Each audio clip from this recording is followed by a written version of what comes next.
जब सम्राट पृथ्वीराज चौहान 1192 ईस्वी में विश्वासघात के कारण तराइन की दूसरी लड़ाई हार गए तो सब कुछ उन्होंने छोड़ दिया और कई दिनों तक जंगलों में भटकते रहे। एक दिन उनकी मुलाकात एक बूढ़े व्यक्ति से हुई जो बहुत ही लंबा चौड़ा हट्टा कट्टा आदमी था, लेकिन उसके माथे पर घाव था।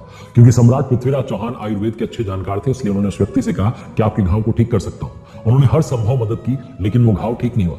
इसलिए उन्होंने पूछ लिया उस बूढ़े आदमी से कि क्या आप अश्वत्थामा हैं, क्योंकि आपके घाव ठीक नहीं हो सकते। उस बूढ़े आदमी ने सिर हिलाया और वहां से चला गया। कहा जाता है कि अश्वत्थामा आज भी जीवित है और कलयुग के अंत का, यानी कि भगवान कल्कि के जन्म का, अपने शाप से मुक्ति का आज भी इंतजार कर रहा है, प्रतीक्षा कर रहा है। महाभारत ऐसा महाकाव्य है जो कि हिंदू धर्म का आधार है।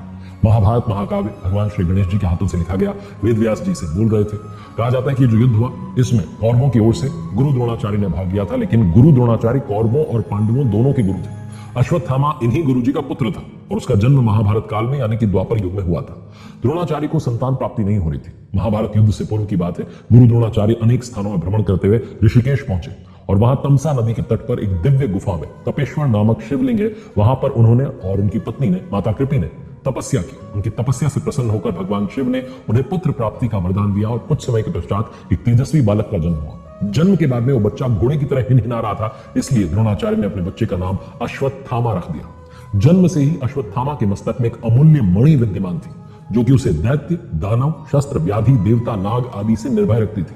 और ये मणि बुढ़ापे, भूख, प्यास और थकान से भी बचाती थी। कहा जाता है कि भगवान शिव जी ने अश्वत्थामा को अजय अमर बना दिया। अश्वत्थामा की माता का नाम कृपि था। कृपि और द्रोणाचार्य दोनों ने संघर्षपूर्ण जीवन व्यतीत किया। युद्ध कला में विशेषज्ञ थे द्रोणाचार्य, लेकिन तब भी बहुत सादा जीवन जीते थे, इसलिए बच्चे का बचपन कठिन हो गया। उनका परिवार दूध का खर्चा उठाने में भी असमर्थ था।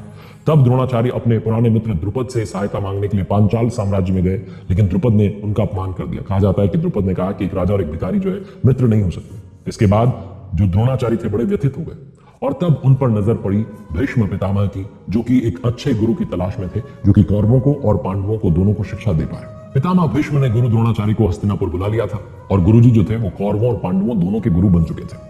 कौरवों को, पांडवों को तो शिक्षा दे ही रहे थे शस्त्र और शास्त्र की, साथ में अपने बेटे अश्वत्थामा को भी गुरु द्रोणाचार्य जो है पढ़ा रहे थे। और गुरुजी का पूरा इस पर ध्यान रहता था कि अश्वत्थामा को भी ज्यादा सीखने को मिले, क्योंकि पुत्र मोह उनमें बहुत ज्यादा था। कहा जाता है कि इसी दौरान अश्वत्थामा और दुर्योधन अच्छे मित्र बन गए थे। आचार्य अपने पुत्र से बड़ा मोह रखते थे और उसको भी युद्ध कला का पूरा जो है ज्ञान दे रहे थे, और मोह की वजह से वो भेदभाव करते थे अश्वत्थामा में कौरव और पांडवों के बीच में। उनकी कोशिश रहती थी कि बच्चे को ज्यादा से ज्यादा अच्छा से अच्छा ज्ञान मिल जाए। बाकी जो विद्यार्थी थे उनकी अपेक्षा वो अश्वत्थामा को सरल पाठ देते थे कि इजीली उसको याद हो जाए। सारे विद्यार्थी जो थे उनको रोजाना मटके से पानी भरकर जो आश्रम लाना होता था, और जो विद्यार्थी सबसे पहले पानी भरकर आ जाता था उसको ज्यादा ज्ञान मिलता था। द्रोणाचार्य जी ने सबके लिए नियम बनाया था, लेकिन कहा जाता है कि उन्होंने अपने बेटे अश्वत्थामा को छोटा घड़ा दिया था। ये बात बालक धनुर्धर अर्जुन को समझ में आ गई, इसलिए वो पानी लेकर के पहुंचने में बिल्कुल भी देरी नहीं करते थे। जब द्रोणाचार्य ब्रह्मास्त्र की शिक्षा दे रहे थे उस समय उनके पास में अर्जुन और अश्वत्थामा दोनों पहुंच गए। अर्जुन ने पूरी एकाग्रता के साथ विद्या सीख ली, लेकिन अश्वत्थामा ने ब्रह्मास्त्र का अधूरा ज्ञान लिया। ब्रह्मास्त्र को आमंत्रित करना तो सीख लिया, लेकिन वापस भेजना नहीं सीखा, क्योंकि अश्वत्थामा को लगा कि द्रोणाचार्य तो मेरे पिता हैं, इनसे मैं जब चाहूंगा सीख लूंगा।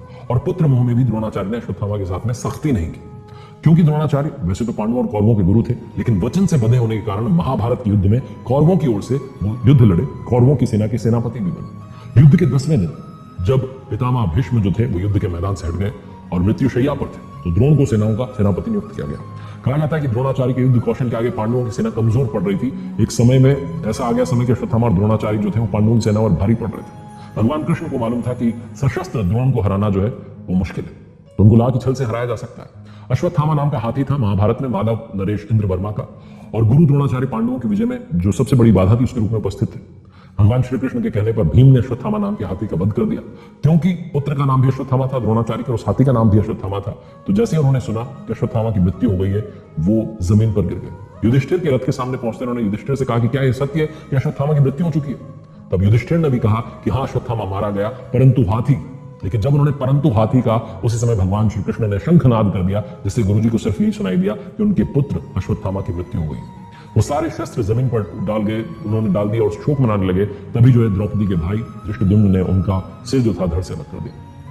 अश्वत्थामा को जो भी बात मालूम चली कि पिताजी की मृत्यु हो गई, क्रोध में पागल होकर के पांडवों की सेना के एक बड़े हिस्से को उसने तहस नहस कर दिया। अपने पिता को धोखे से मारे जाने के बारे में जानने के बाद क्रोध में आकर उसने पांडवों के खिलाफ नारायणास्त्र नामक दिव्य हथियार का इस्तेमाल किया। जब उसका आह्वान किया तो हवाएं चलने लगी, गड़गड़ाहट की आवाज होने लगी, हर पांडव सैनिक के लिए तीर दिखाई देने लगा। इससे पांडव सेना में भय व्याप्त हो गया। भगवान श्री कृष्ण सैनिकों को रोकते हुए सलाह देते हैं कि सब अपने अस्त्र छोड़ दें, शस्त्र समर्पण कर दें। भगवान श्री कृष्ण स्वयं नारायण का अवतार थे, इसलिए अस्त्र के बारे में जानते थे, क्योंकि वह एक सशस्त्र व्यक्ति को ही निशाना बनाता है, बाकी को इग्नोर कर देता है।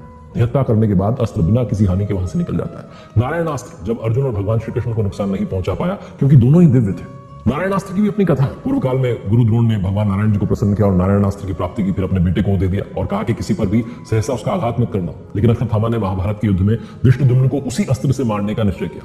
भगवान श्री कृष्ण तो स्वयं नारायण थे, उन्हें पता था कि क्या निराकरण है, तो उन्होंने सोल्यूशन बता दिया सैनिकों को, कहा कि अपने शस्त्र जो है उनको त्याग दीजिए। सबने शस्त्र त्याग दिए तो नारायणास्त्र असर नहीं दिखा पाया।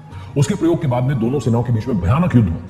अश्वत्थामा ने सीधे युद्ध में जो है हरा दिया धृष्टद्युम्न को, लेकिन सात्विकी और भीम जैसे योद्धा मौजूद थे, इसलिए धृष्टद्युम्न को मार नहीं पाया। कुछ सैनिकों ने जवाबी जो है लड़ाई की कोशिश की, लेकिन अश्वत्थामा जो है बहुत शक्तिशाली था, बहुत सारी क्षमताएं थी, इसलिए सुरक्षित रहा। जो भी लोग उसके क्रोध से भागने की कोशिश करते थे, उन्हें शिविर के प्रवेश द्वार पर कृपाचार्य और कृतवर्मा जो है वो मार देते थे। 18 दिन तक ये महाभारत का युद्ध चला। जब अश्वत्थामा को मालूम चला कि दुर्योधन का भी वध हो गया है, तो क्रोध में अंधा हो गया और पांडवों के कक्ष में चला गया शिविर में। उसे लगा कि पांडव सोए हुए हैं, जबकि वहां पर द्रौपदी के 5 बेटे सोए हुए थे। पांडव समझ करके उसने सबका वध कर दिया। और जब ये बात पांडवों को पता चली तो पांडव भगवान श्री कृष्ण के साथ चले गए। भयंकर युद्ध फिर से शुरू हुआ, जहां अश्वत्थामा ने पांडवों को मारने के लिए ब्रह्मास्त्र का प्रयोग किया। और जब उसने ब्रह्मास्त्र निकाला, आमंत्रित किया, तो उस समय धनुर्धर अर्जुन ने भी ब्रह्मास्त्र को आमंत्रित किया। और भगवान श्री कृष्ण जानते थे कि अगर 2 ब्रह्मास्त्र एक दूसरे से टकराएंगे तो प्रलय आ जाएगा, इसलिए उन्होंने अर्जुन से कहा कि आप अपना ब्रह्मास्त्र वापस लीजिए। अर्जुन ने तो ब्रह्मास्त्र को वापस ले लिया, लेकिन अश्वत्थामा नहीं जानता था, जैसे मैंने बताया कथा की शुरुआत में, अश्वत्थामा को नहीं पता था कि वापस कैसे जो है लिया जाएगा ब्रह्मास्त्र। इस वजह से उसने उस ब्रह्मास्त्र को चला दिया अर्जुन के बेटे अभिमन्यु की विधवा पत्नी के कोख में पल रहे बच्चे की ओर। और इस घटना से भगवान श्री कृष्ण बहुत क्रोधित हुए और उन्होंने श्राप दिया अश्वत्थामा को कि जब तक पृथ्वी है तब तक तुम जीवित रहोगे और यूं ही भटकते रहोगे। कहा जाता है कि अश्वत्थामा का जो अंत है वो तब होगा जब भगवान कल्कि का अवतार होगा। तो अश्वत्थामा इसी धरती पर भटक रहा है भगवान कल्कि के अवतार की प्रतीक्षा में।